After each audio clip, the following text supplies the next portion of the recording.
One thing that modern Christians will do is read too much into biblical prophecy. They believe that the end times that Jesus spoke about has relevance to our modern times of the future when it doesn't. Let's use the book of Matthew, for example. In chapter 24, the disciples asked Jesus, when will the end times come? Jesus gives a bunch of examples about famines, rumors of war, nations rising against others, and Christians being persecuted and hated by all the nations because of them.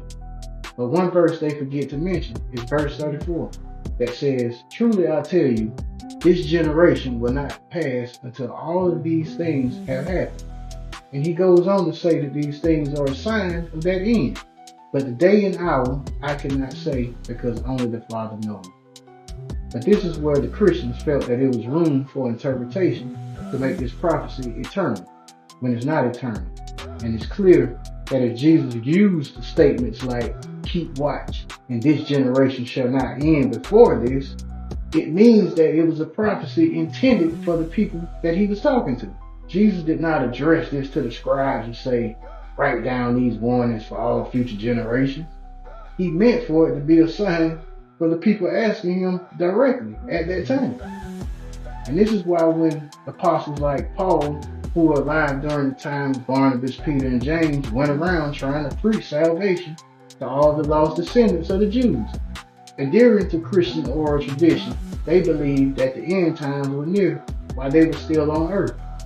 And this was the motivation for their radical teachings and having Christians like Paul and Mark the Evangelist start churches. And that's why they reflect their thought process and motives all throughout the Christian scriptures.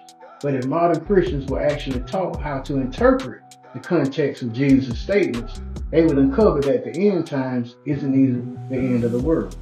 It's talking about the Messianic age. The issue is that the Christian authors want Jesus to be the Messiah, which creates a major conflict. So for Jesus to talk about a future Messianic age means that he couldn't be the Messiah. But the evidence is verses like, then will appear the sign of the Son of Man in heaven, and then all of the people of the earth will mourn when they see the Son of Man coming on the clouds of heaven with power and great glory. And he will send his angels with a loud trumpet call, and they will gather his elect from the four winds, from one end of the heavens to the other.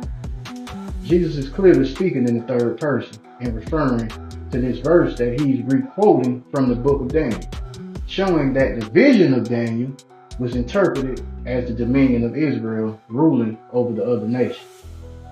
But to fix that problem, they created a second coming in theological purpose, like 1 Thessalonians 4:17. It says, then we which are alive and remain shall be caught up together with them in the clouds to meet the Lord in the air, and so shall we ever be with the Lord. There was nothing in the old scriptures concerning the Messiah dying, coming back, and people meeting the Messiah in the air. And as time went on, they kept inventing and adding more theological advancements onto Christianity to cover up their false prophecies, plagiarisms, and misinterpretation.